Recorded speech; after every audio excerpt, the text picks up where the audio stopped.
오늘 말씀의 제목은 요한복음 9장 말씀을 통해서 지금은 영적인 눈을 떠야 할 때입니다라고 하는 이 제목으로 말씀을 나누겠습니다. 제가 목사 안수를 받기 전, 그러니까 전도사 때 도사 시절이 있었습니다. 도사 시절에 광고회사에 신방을 간 적이 있습니다. 광고회사에 그때 당시에는 아침에 9시에 출근하면 퇴근 시간이 밤 11시, 12시에 집에 들어갔던 때입니다. 그러니까 퇴근 시간이 없었어요. 한 번은 퇴근하다가 행당동에 있는 무항리의 시장 앞에서 김영규 목사님, 그때는 전도사님이었죠? 그분을 만났습니다. 그 둘이 앉아서 30분 교제하다가 또 집에 들어가고 그랬던 적이 있습니다. 그때는 신방을 참 많이 다녔어요. 그때는 뭐 내비게이션이 있습니까? 뭐가 있습니까? 그럼에도 불구하고 집 주소 갖고 집을 찾는데도 아주 서울에 있는 모든 집들은 다 찾아다니곤 했었던 기억이 납니다. 근데 광고회사에서 교회 성도님 한 분이, 집사님 한 분이 전도를 해가지고 한 분이 구원을 받은 거예요. 그런데 이분이 이제 구원을 받았으니까 신방을 갔습니다. 신방을 갔어요. 신방을 가서 점심시간에 갔기 때문에 같이 점심을 먹으러 가는데 한 분이 더 따라온 겁니다. 그러니까 4명이 같이 앉아서 이제 식사를 하다가 구원받은 분에게는 구원의 확신의 말씀을 주고, 그리고 따라온 분에게는 복음을 전해서 예수님을 구주로 영접하는 역사가 있었습니다. 밥 먹으면서 하는 얘기가 뭐냐면, 우리 성경 공부하면 어떨까요? 그랬어요. 성경 공부하면 어떨까요? 그러냐?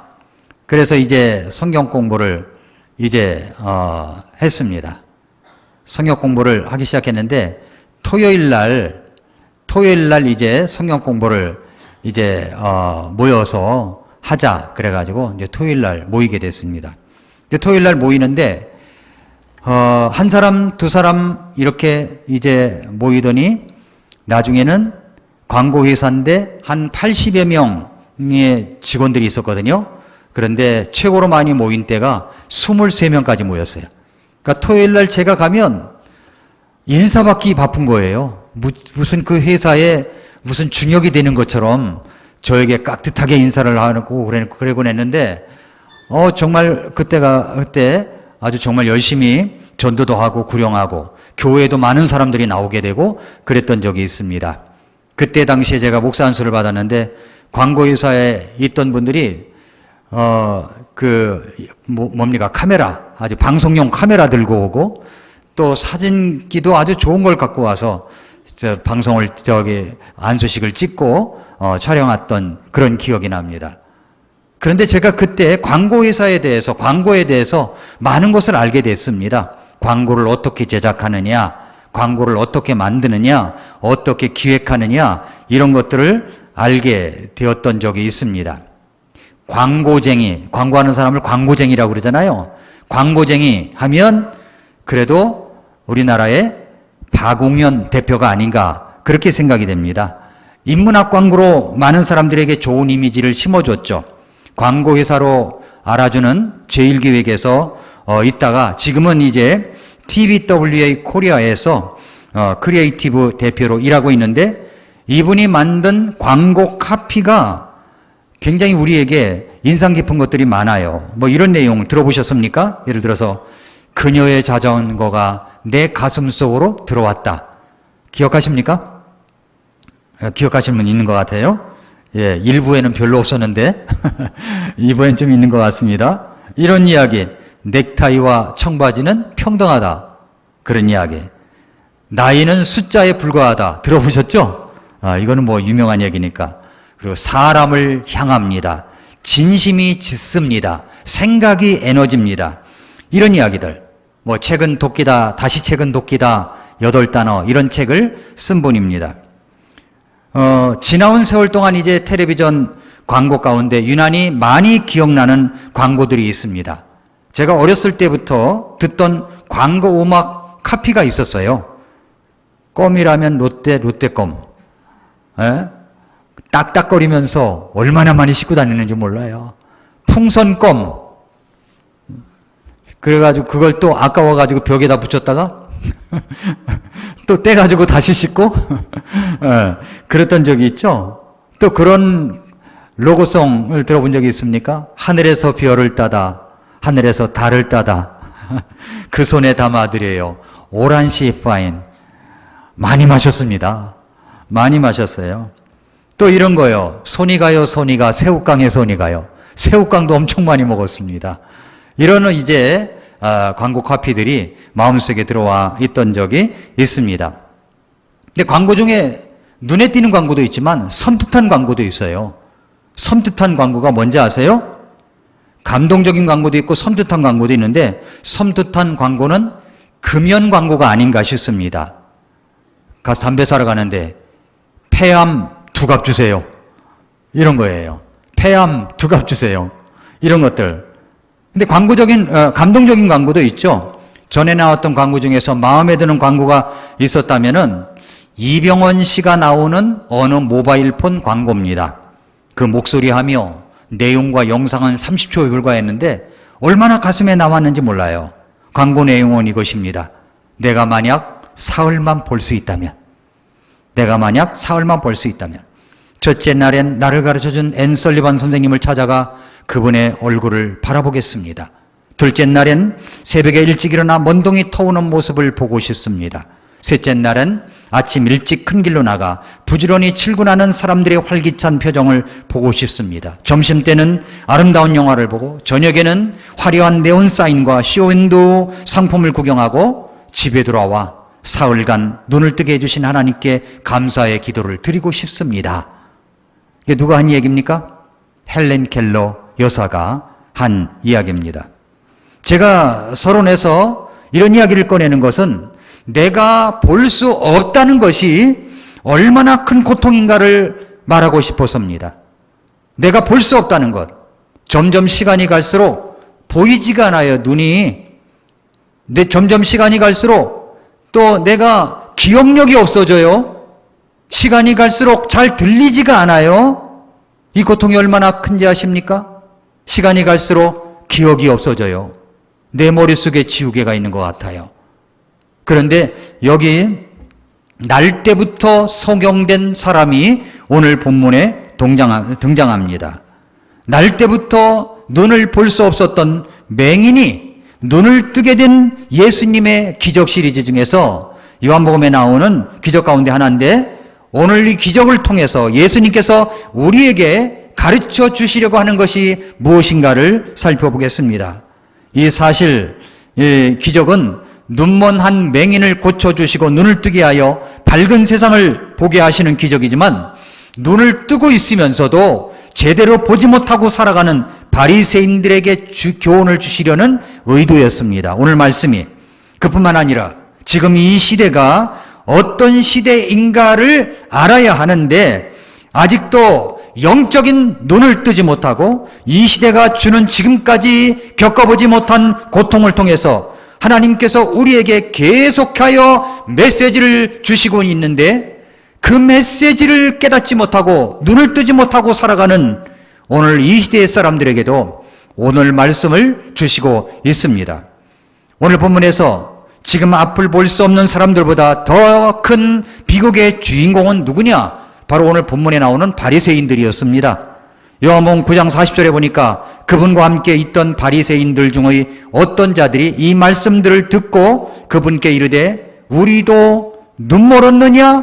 이렇게 물어봅니다. 우리도 소경이냐? 그러자 예수님께서 요한복음 9장 41절에서 예수님께서 그들에게 이르시되 너희가 눈 멀었다면 너희에게 죄가 없었으려니와 지금 너희가 우리는 본다 하고 말함으로 너희 죄가 남아 있느니라 라고 말씀합니다. 다시 말하면 예수님은 바리새인들이 소경인 줄 모르는 소경, 곧 영적 소경이라고 말씀하신 것입니다. 반면에 날 때부터 소경이었던 사람은 예수님을 만나 고침을 받은 후에 이렇게 고백하죠. 9장 25절에 그가 응답하여 이르되 그가 죄인인지 아닌지 나는 알지 못하며 한 가지 아는 것은 내가 눈 멀었으나 지금은 보는 것이니이다 라고 이야기를 하고 있습니다. 전에는 눈 멀었으나 지금은 보게 된 사람의 고백입니다. 그리고 38절에서 또 고백합니다. 그가 이르되 주여 내가 믿나이다 하고 그분께 경배했다 라고 말씀을 했습니다. 그의 육신의 눈이 떠지고 영적인 눈도 열리는 순간이었습니다. 그는 이제 새로운 세상을 보는 새 사람이 된 이 한 가지로 인해서 행복하고 감사하는 사람이 되었습니다. 내게 역경이 찾아올 때가 있습니다. 다른 사람은 겪지 않는 고통이 내게 옵니다. 그런데 그 역경과 고통을 통해서 하나님께서 내 눈을 열어주실 때가 있어요. 내 눈을 밖에 뜰 때가 있습니다. 깨닫게 해주실 때가 있어요. 내가 신앙을 바르게 가져야 되겠구나 라는 생각을 갖게 됩니다. 이러한 사람이 바로 영적인 눈이 떠졌다라고 하는 겁니다. 요한복음 9장을 읽고 나서 우리가 그리스도인이란 어떤 사람을 두고 말하는가를 정의 내린다면 영적인 눈이 열려 새로운 세상을 보게 된 새 사람이라고 우리는 정의할 수가 있을 것입니다. 결국 그리스도인이란 다른 것은 몰라도 내가 아는 한 가지는 내 눈을 열어 새 세상을 보게 한 분이 바로 예수 그리스도라고 고백한 사람들이 아닌가 싶습니다. 그렇다면 우리는 우리의 삶이 아무리 고단하고 무거워도 나의 영적인 눈을 뜨게 하시고 이 땅에서가 아니라 영원한 세상인 천국을 바라보며 살아갈 수 있게 하신 분이 바로 예수 그리스도시라는 사실을 감사하면서 살아가야 할 사람들인 것입니다. 그것 한 가지만 내게 남아있다고 할지라도 우리는 정말 감사해야 하지 않겠습니까? 아직은 우리에게 고통이 있고 이해할 수 없는 고난이 닥쳐 있다고 할지라도 그러나 우리에게는 천국의 소망이 있고 복된 미래의 소망이 있다는 것을 확신한다면 그러한 것을 볼 수 있는 눈, 영적인 눈, 이 눈을 열어주신 것에 대해서 우리 하나님 앞에 마땅히 감사해야 될 줄로 믿습니다. 그렇게 영적인 눈을 열게 해주시는 우리 예수 그리스도, 그분이 누구시냐는 겁니다. 오늘 본문에 나와 있는 그 예수 그리스도가 누구신가 하는 것을 좀 찾아보겠습니다. 첫째로 그 예수님은 우리의 고통을 이해하시는 분입니다. 우리의 고통을 이해하시는 분이에요. 여러분, 세상을 살면서 가장 불편한 인생을 살아가는 분이 있다면 아마도 시각장애인일 것입니다. 아무것도 보이지가 않아요. 정말 아무것도 할 수 없다는 사실은 인생의 가능성을 모조리 빼앗아버리고 인생의 모든 활동을 빼앗아버린 것 같은 느낌일 것입니다. 앞이 보이지 않는다는 것은 얼마나 불편하고 고통스러운 것입니까? 그 고통이 얼마 지나서 풀릴 수 있는 것이라면 얼마나 좋겠습니까? 이 풀리지 않는 고통이 생을 끝날 때까지 계속된다는 것을 생각하면 앞이 캄캄하지 않을 수가 없습니다. 그런데 시각장애자들만 그런 고통이 있는 것입니까? 아닙니다. 이런저런 육체적인 고통으로 신음하며 밤잠을 못 이루는 사람들이 의외로 많다는 것을 여러분 아십니까? 멀리서 그런 사람을 찾아볼 필요가 없습니다. 바로 우리 주변에 그런 분들이 있습니다. 아니, 내 자신이 그런 고통에 시달릴 수가 있습니다. 아니, 내 가족 중에 그런 고통 때문에 가슴앓이를 하는 분들도 있습니다. 갑작스러운 고통, 풀리지 않는 고통이 일어날 때 우리는 거의 많은 사람들이 던지는 질문이 있습니다. 그 질문은 이거예요. 이 고통이 누구 죄 때문에 이런 고통이 나에게 일어나는 것입니까? 이 질문이에요. 누구의 죄 때문에 이런 고통이 우리에게 일어나는 것입니까? 라는 질문입니다. 이런 질문은 우리만 던지는 질문이 아닙니다. 사람들의 생각은 시대를 막론하고 비슷한 것 같아요. 예수님 당시에도 제자들이 예수님께 던진 질문이 바로 이런 질문이었어요. 요한복음 9장 1, 2절에 보니까 예수님께서 지나가실 때 태어날 때부터 눈먼 사람을 보시매 그분의 제자들이 그분께 여쭈어 이르되 선생님이여 누가 죄를 지었기에 그가 눈먼 자로 태어났나이까? 이 사람이니까 그의 부모이니까? 이렇게 제자들이 예수님께 질문을 던졌습니다. 누구의 죄 때문입니까? 누구의 죄 때문입니까? 자식이 한가할 수 없는 육체적인 질병이나 갑작스럽게 닥친 어려움 때문에 절망 가운데 있을 때 부모는요, 그런 생각이 들어요. 다 내 죄 때문이지. 예수님 당시에도 제자들은 저 사람이 날 때부터 소경된 것은 틀림없이 그가 죄를 지었던지 아니면 그 부모가 죄를 지었기 때문이라고 그렇게 생각했던 것 같습니다. 제자들만 그런 생각을 가진 것이 아니에요. 우리들도 그런 생각을 가질 때가 있습니다. 내 고통은 아니지만 나의 고통을 관망하고 있는 다른 사람도 그런 생각에 손가락을 들어서 뒤에서 쓰근거릴 수가 있습니다. 아니, 내 자신 스스로가 그런 생각이 들 수가 있어요. 왜 이런 고통이 온 것일까? 내가 죄가 있기 때문이지. 내가 죄가 있기 때문이지. 저 사람이 죄가 있어서이겠지. 그러나 여러분, 이렇게 질문하는 제자들에게 예수님께서 대답하신 것을 한번 잘 들어보십시오. 9장 3절에 보니까 예수님께서 대답하시되 이 사람이나 그의 부모나 죄를 짓지 아니하였으며 다만 이것은 그에게서 하나님의 일들을 나타내고자 함이니라. 깜짝 놀랄 대답이었습니다. 그가 맹인이 된 것이 그 사람이 죄를 지었기 때문이 아니라는 겁니다. 그가 맹인이 된 것이 그의 부모가 죄를 지었기 때문이 아니라는 것입니다. 그것은 하나님께서 그런 고통을 통해서 하나님의 일들을 나타내고자 하시기 때문이라고 말씀하십니다. 물론 이 말씀은 죄로 인해서 고통이 오는 것을 부인하는 말씀이 아니에요. 죄 때문에 오는 고통도 있어요. 죄 때문에 오는 어려움도 있습니다. 그러나 우리 인생 속에서 경험하는 많은 고통의 경우에 오늘 본문의 소경처럼 우리의 고통은 오히려 하나님의 축복을 나타낼 수 있는 기회가 되도록 하기 위하여 하나님께서 허용하시는 고통이라고 말할 수가 있는 것입니다. 그런 고통을 이해하시고 알고 계시는 분, 그분은 바로 예수 그리스도이십니다. 주님이 그 고통을 이해해 주신 거예요. 다른 사람은 저 사람이 죄를 저지르지 않고서야 어떻게 저런 고통을 당할 수가 있느냐고, 그 부모가 죄를 저지르지 않고서야 어떻게 저런 끔찍한 고통이 있는 것이냐고 손가락질 하지만 우리 주님은 말씀하십니다. 아니다. 그 사람에게 있는 고통을 통해서 나의 축복을 주기 위함이야. 이해하시는 거예요. 우리 주님이 이해해 주십니다. 그렇게 말씀하시면서 나의 고통을, 나의 아픔을, 나의 상처를 이해해 주시는 분이 바로 예수 그리스도이십니다. 그렇다면 이해하기 어려운 고통을 우리가 만날 때마다 너무 자학하지 마세요. 우리의 고통을 이해하시고 알아주시는 우리 예수님 앞에 가지고 나와서 주님, 제가 고통스럽습니다 말씀드리면 우리 주님이 알아주십니다. 이해해 주셔요. 나를 이해해 주시고 나를 알아주시는 그 주님 앞에 설 때 우리는 비로소 영적인 눈을 열어주시고 그리고 깨닫게 해주시는 것을 경험할 수가 있게 될 것입니다.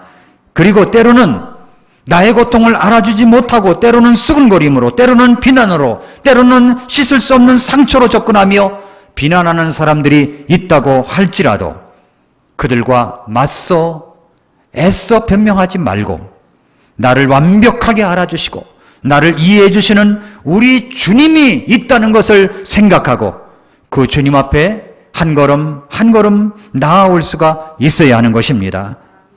그런데 내가 놀라운 것은 이것을 알아야 돼요. 내가 그 주님을 찾아오기 전에 우리 주님이 먼저 찾아와 나를 알아주셨다는 겁니다. 내가 주님을 찾아가기 전에 주님이 나에게 찾아와 나를 알아주셨다는 것입니다. 그렇게 나를 알아주시고 이해해 주시고 내 영적인 눈이 열리게 해 주신 분이십니다. 그분이 누구시라고요? 예수님이십니다. 두 번째는 하나님은, 예수님은 우리의 고통을 만져주시는 분이세요. 여러분, 인생의 길에서 내가 고통 가운데 있을 때, 내가 절망 가운데 있을 때 나를 이해해주고 나를 알아주는 사람은요, 얼마나 정말로 축복된 사람인지 몰라요. 여러분, 이웃과의 관계 속에서 이야기할 때 나를 알아주는 사람이 참 고맙더라고요. 나를 알아주는 사람이 고마운 거예요. 저도 목사지만 저를 알아주는 사람이 참 고마워요. 지난 주간에 우리 유혜민 자매가 저에게 카톡을 보내왔어요. 메시지를. 목사님, 미라클 모닝 말씀을 듣고 제가 많이 깨달았습니다. 그리고 그 말씀대로 살아가려고 합니다. 이런 메시지를 보내줬는데요. 저는 뭉클했어요. 아무도 나한테 그런 메시지 보내주는 사람이 없을 때. 예?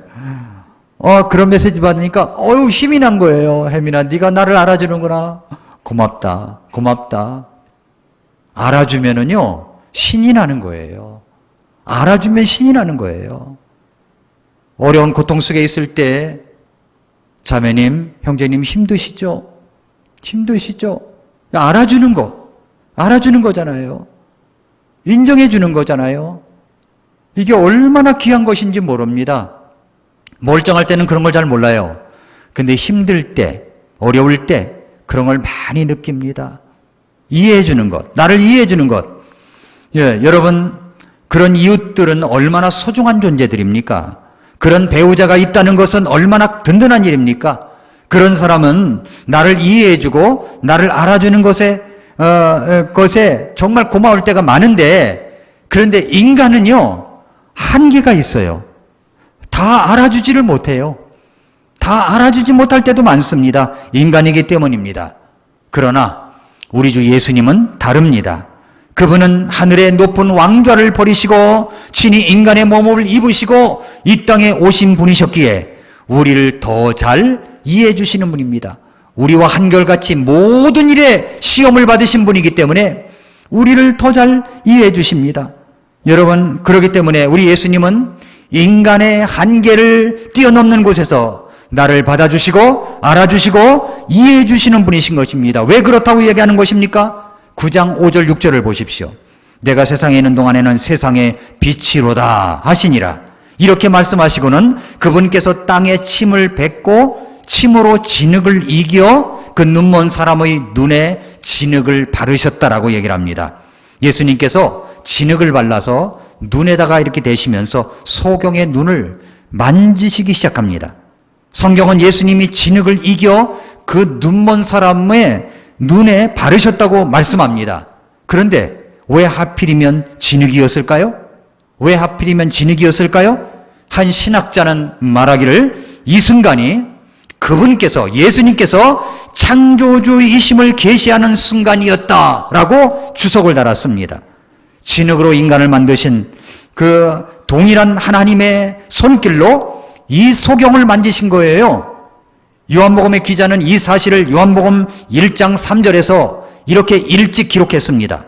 모든 것이 그분에 의해 만들어졌으니, 모든 것이 그분에 의해서 만들어졌으니 만들어진 것 중에 그분 없이 만들어진 것은 하나도 없었더라. 우리 예수님이, 하나님이 다 만드신 것입니다. 창조자가 치유자가 되어서 우리를 찾아오셨습니다. 이 소경만 찾아온 것이 아닙니다. 이 소경만 찾아온 게 아니에요. 이 소경만 아픈 곳을, 절망을, 상처를 만지신 것만이 아닙니다. 예수님께서는 저와 여러분을 찾아오셔서 여러분의 절망을, 여러분의 고통을 이해하시고 만져주십니다. 그런 분이세요. 그러면서 이것을 우리가 그렇게 만져주시는구나라는 것을 느낄 때 영적인 눈이 열리게 되는 겁니다. 영적인 눈이 열리게 되는 거예요. 미국의 디트로이트라고 하는 도시에 전해 내려오고 있는 아주 흥미로운 이야기가 있습니다. 자동차 공장들이 많이 몰려있는 그런 디트로이트 도시에 어느 날 아주 유명한 1급 정비 공장의 1급 정비사인, 알아주는 유명한 정비사가 차를 타고 가다가 차가 중간에서 서버렸습니다. 도로 한쪽 길가에 세워놓고 아무리 이쪽 저쪽을 만져봐도 원인을 모르겠는 거예요. 원인을. 날씨는 추워지고 쌀쌀해지는데 어찌할 바를 모르고 있을 때 저 멀리서 세단 하나가 지나가다가 그 앞에 딱 섭니다. 그러더니 노신사가 내리는 거예요. 연세 많은 분이 내립니다. 그러면서 이야기하기를 도와드릴까요? 하더니 이제 자동차를 이쪽 저쪽 보기 시작했습니다. 이 정비공장장은 이 1급 정비사는 웃었습니다. 비웃었어요. 내가 그래도 디트로이트시에서 알아주는 정비사인데 나도 못 고치는 것을 저 노인네가 고칠 수가 있을까? 속으로 그렇게 생각을 했습니다. 그러나 이 노신사는 아무 말 하지 않고 이제 위쪽 저쪽 손을 만져보더니 이제 정비사에게 이야기합니다. 한번 시동을 걸어보실래요? 그래서 이제 믿지도 않고 그냥 걸어보라니까 걸었더니 시동이 걸렸습니다. 깜짝 놀랐습니다. 아니, 나도 못 고치는 것을 저분이 고치다니. 했더니 그분이 명함 한 장을 놓고 이제 갔습니다. 명함에는 이름이 헨리 포드라고 적혀 있었습니다. 그 자동차를 만든 사람입니다. 그 자동차를 만든 사람이 고장의 원인을 모를까요? 여러분, 하나님은 우리를 만드셨어요. 우리를 만드셨습니다. 그걸 믿으십니까? 예, 그러면 우리 아픈 곳을 아실까요? 모르실까요? 우리 고장난 곳을 아실까요? 모르실까요? 아십니다. 우리 아픈 부위를 아세요. 다른 사람에게 하지 못하는 이 가슴에 쌓인 이 말들, 또 상처들, 아픔들 가지고 있는데 우리 주님은 아십니다. 의사는 오진이 있을지라도 우리 하나님은 오진이 없으세요. 정확하게 아시는 분이십니다. 그래서 우리 주님은 얼마나 놀라우신 분인지 이루 말할 수가 없습니다. 여러분, 우리 주님이 나를 만드셨다면 나를 고치실 수가 있습니다. 지금 이 소경의 눈을 만져주시는 손길은 바로 창조주의 손길이었던 것입니다. 내가 절망 속에 있을 때, 그래서 고통스러워할 때 그 고통의 문제를 만지시고 치유하시는 손길은 바로 우리 주 예수님의 손길입니다. 창조주의 손길입니다. 그분은 지금도 동일하게 창조의 능력으로 나를 만지시고 고치시는 분이십니다. 그렇다면 지금 현재 내가 당하는 그 고통 때문에 미래가 보이지 않는다고 할지라도, 지금 캄캄하다고 할지라도 우리 주님께서 나를 찾아오셔서 나를 만지시고 고치신다는 믿음이 있다면 감사가 나오지 않을까요? 그것을 깨닫게 될 때 영적인 눈이 열리게 되는 겁니다. 그것을 영적인 눈이 떠졌다고 이야기하는 거예요. 예수님은 나의 고통을 만져주시는 분이십니다. 마지막 세 번째로, 예수님은 우리의 고통을 치유해 주시는 분이십니다. 고쳐주시는 분이세요. 그렇습니다. 마침내 주님께서는 그 소경의 눈을 뜨게 해주셨습니다. 그의 절망과 고통에서 치유해 주셨습니다. 왜냐하면 뭐라고 그랬습니까? 그분은 빛이시기 때문입니다. 이미 빛이시라고 9장 5절에서 그랬어요. 내가 세상에 있는 동안에는 세상의 빛이로다. 주님께서 이 땅에 오신 목적은 세상의 빛으로 우리가 어둠 가운데 있을 때, 영적인 소경군이 있을 때 그것을 볼 수 있게 하시기 위해서 이 땅에 오신 것입니다. 주님은 그 일 때문에 오셨어요. 9장 4절에 보니까 낮일 때에 내가 반드시 나를 보내신 분의 일들을 하여야 하리라. 밤이 오면 그때는 아무도 일할 수 없느니라. 그리고 주님은 이제 그 소경에게 말씀하십니다. 7절에 그에게 이르시되 가서 실로암 못에서 씻으라 하시니, 실로암은 번역하면 보내어졌다는 뜻이라. 그러므로 그가 자기 길로 가서 씻고 복에 뒤어 왔더라 라고 얘기를 합니다. 복에 뒤어 왔더라. 가서 실로암 못가에 가서 씻어. 그런데 가서 씻었더니 복에 뒤어서 왔습니다. 날 때부터 소경된 사람이었어요. 그래서 하는 것이라고는 그냥 눈이 안 보이니까 구걸하는 것밖에 없었어요. 그런데 왜 하필이면 실로암이었을까요? 지금도 이스라엘 실로암에 가서 그 목가에 가서 눈을 씻으면 눈이 떠질까요? 실로암에 가서 씻으면 능력 있는 것입니까? 아닙니다. 실로암은 뜻이 뭐냐 하면 보내어졌다는 뜻이에요. 보내어졌다.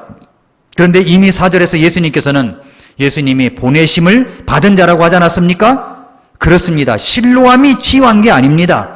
보냄받아 오신 예수님께서 치유하신 것입니다. 이 소경이 한 일은 예수님께서 실로암에 가서 씻으라고 하셨을 때입니다. 이 소 씻으라고 하셨을 때 그대로 그냥 순종해서 보냄을 받아 씻은 것 뿐입니다.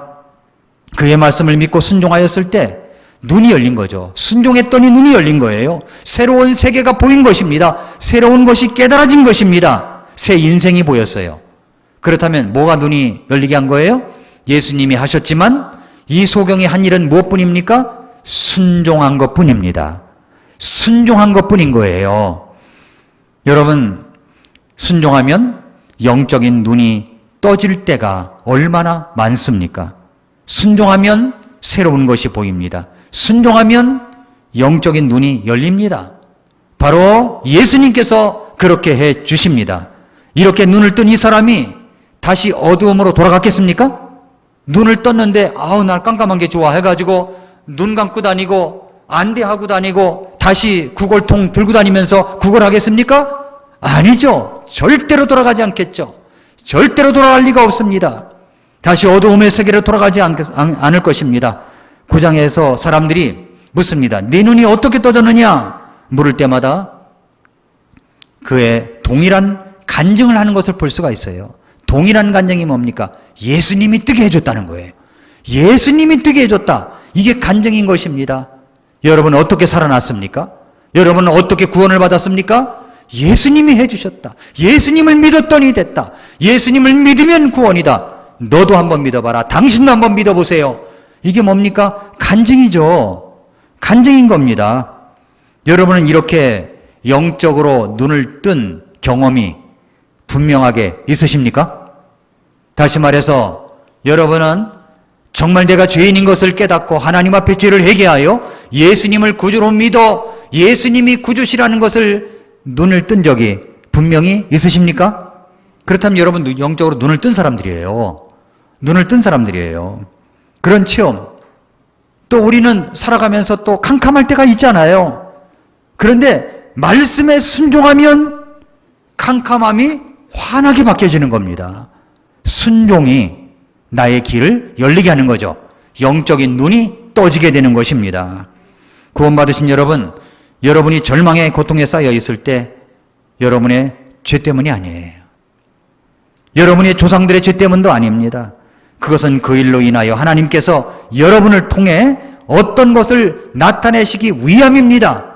여러분의 죄 때문이 아니에요. 물론 이제 내가 죄를 질 때도 있죠. 그러나 그것은 죄 때문에 오는 고통도 있을 수 있습니다. 그러나 어떤 것은 내가 이해하지 못하는 고통이 찾아올 때 내 죄 때문인가? 내 조상의 저주 때문인가? 이런 생각이 들 때가 있습니다. 그래서 말이죠. 조상으로부터 오는 저주를 끊어야 산다라는 책도 나왔고 그렇게 집회를 인도하고 수많은 사람을 유혹하는 사람도 있었어요. 지금도 있는지 모르겠지만 그래서 말이죠. 내가 기도해주면 당신들의 조상의 죄를 끊을 수가 있다. 나한테 기도받으면 당신들의 조상의 죄를 저주를 끊을 수가 있다. 내가 헌금을 하면 조상들부터 내려오는 저주를 끊을 수가 있다. 이런 사기꾼 목사들이 우리나라에 많이 있었습니다. 가짜입니다. 그거 아닙니다. 내가 예수님을 믿을 때 내 모든 조상으로부터 저주가 왔다고 할지라도 그게 다 끊어지게 되는 겁니다. 다 끊어지게 되는 거예요. 하나님께서 내 죄를 용서해 주셨기 때문입니다. 더 이상 저주가 없습니다. 더 이상 나에게 그런 어떤 엉터리 같은 사기꾼들의 말에 우리가 속아 넘어가서는 안 됩니다. 내 죄는 다 용서가 됐습니다. 사해졌습니다. 저주는 끊겼습니다. 내 죄 때문이다 생각하지 마십시오. 여러분을 통하여 하나님의 축복을 내보이시기 위한 것이라는 것을 잊지 마시기를 바랍니다. 여러분의 고통을 우리 주님이 알아주십니다. 이해해 주셔요. 여러분의 고통을 만져주십니다. 그리고 여러분의 고통을 치유해 주십니다. 내가 만약 3일만 세상을 볼 수 있다면 이라는 수필을 쓴 헬렌 켈러 여사 3중고를 겪었어요. 볼 수 없죠. 들을 수 없죠. 말할 수가 없죠. 볼 수 없고 들을 수 없고 말할 수 없었어요. 그런데 이 3중고의 어려움을 겪었던 이 여인의 아름다운 모습은 바로 그 스승 앤 설리번 선생님을 만나서 이토록 눈물겨운 감사와 위대한 생애를 살아갔던 것입니다. 오늘 저와 여러분은 어떻습니까? 오늘 우리들의 영적인 눈을 열어 내 죄를 보게 하시고 주님의 십자가를 보게 하시며 내 죄를 회개하고 내 죄를 용서하신 우리 사랑의 주님을 발견할 수 있는 영적인 눈을 뜨게 해주신 그 사랑에 얼마나 감격하며 감사하며 생활하십니까? 여러분의 눈은 열려져 있습니까? 이 세상만 보는 것이 아니라 영원한 세상을 볼 줄 알아야 됩니다. 영원한 세상을 볼 줄 알아야 돼요. 헬렌 켈러는 이런 명언을 남겼습니다. 세상이 비록 고통으로 가득하더라도 그것을 극복하는 힘도 가득합니다. 지금 삼중고를 겪었던 사람이 이야기하는 거예요. 맹인으로 태어나는 것보다 더 비극적인 일은 앞은 볼 수 있으나 비전이 없는 것이다. 고개를 숙이지 마세요. 세상을 똑바로 정면으로 바라보십시오. 눈도 볼 수 없고 들을 수 없고 말할 수 없는 분이 이야기하는 거예요. 세상에서 가장 아름답고 소중한 것은 보이거나 만지지 않는다. 단지 가슴으로만 느낄 수가 있다. 제가 좋아하는 헬렌 켈러 여사의 명언 이것입니다. 행복의 문 하나가 닫히면 다른 문이 열린다. 행복의 문이 내가 닫혔다고 생각하면 다른 문이 열린대요. 그런데 우리는 닫힌 문을 바라보느라고 새로 열린 문을 보지 못하곤 한다. 닫혀진 문만 바라보느라고 나를 위해서 축복의 문이 열린 것을 바라보지를 못한다는 겁니다. 그렇게 이야기를 해요. 그러면서 이렇게 이야기합니다. 맹인으로 태어나는 것보다 더 비극적인 일은 앞은 볼 수 있으나 비전이 없는 것이다. 힘든 장애물에 비딪혀 넘어지고 실패하는 것은 부끄러운 일이 아니다. 실패 역시 꿈에 속하는 것이기 때문이다. 나는 눈과 귀와 혀를 빼앗겼지만 내 영혼을 잃지 않았기에 그 모든 것을 가진 것이나 마찬가지다. 나는 폭풍우를 두려워하지 않는다. 왜냐하면 배를 운항하는 방법을 배우는 중이기 때문이다. 어둠은 불멸의 영혼의 전진을 가로막지 못한다 그랬습니다. 그러면서 마지막으로 나는 나의 역경에 대해서 하나님께 감사한다. 왜냐하면 나는 역경 때문에 나 자신, 나의 일, 그리고 나의 하나님 예수 그리스도를 발견했기 때문이다. 이렇게 이야기를 했습니다. 이것이 바로 영적인 눈이 열린 증거입니다. 사랑하는 성도 여러분, 이 시대는요, 우리 주님께서 말할 수 없는 고통을 통하여 주시는 메시지들이 얼마나 많은지 몰라요. 얘야, 눈을 떠야 된다. 영적인 눈을 떠야 된다. 영안이 밝아야 된다. 이 시대를 볼 줄 알아야 된다. 말씀하십니다. 역병이 온 것이 무엇 때문이라고요? 인간의 실수와 잘못 때문에 온 것일 수 있지만, 그러나 우리 주님께서 오실 징조의 사인 중에 하나가 뭐냐면 역병입니다. 전염병이에요. 그리고 기근입니다. 그리고 지진입니다. 이게 사인입니다. 그렇다면 지금 우리는 마스크를 쓰고 거리 간격 두고 예배당에도 올 수 없고 이런 고통을 우리가 겪고 있는데, 이 고통을 통해서 주시는 우리 주님의 메시지를 깨닫고 영적인 눈이 열려야 되는 것입니다. 혹시 여러분 가운데 구원받지 못한 분이 계십니까? 이 말씀을 듣고 있는 여러분 가운데 예수님을 마음의 구주로 영접하지 못하신 분이 계십니까? 여러분의 고통을 통해서 말씀하시는 것이 무엇입니까? 구원받아야 된다. 때가 가까웠다. 말씀하시는 겁니다. 구원받은 여러분, 왜 그렇게 고통이 옵니까? 어려움이 옵니까? 우리 말씀 앞에 서서 예수님 앞에 설 때 영적인 눈이 열려 새로운 세상을 볼 수가 있게 되는 것입니다. 고통에는 뜻이 있습니다. 고통은 변장하고 찾아온 축복이라고 했습니다. 하나님께서 여러분을 축복하십니다. 지금 세상은 너무나 어두운 상황입니다. 이 상황을 영적인 눈을 떠서 볼 줄 알아야 됩니다. 우리가 사는 이 세상은 우리의 종착지가 아닙니다. 우리의 소망, 저 천국, 예수 그리스도가 계신 곳, 그곳을 바라보며 믿음으로 살아가는, 영적인 눈을 보고서 믿음으로 살아가는 우리 여러분들이 될 수 있기를 축복합니다. 기도하겠습니다.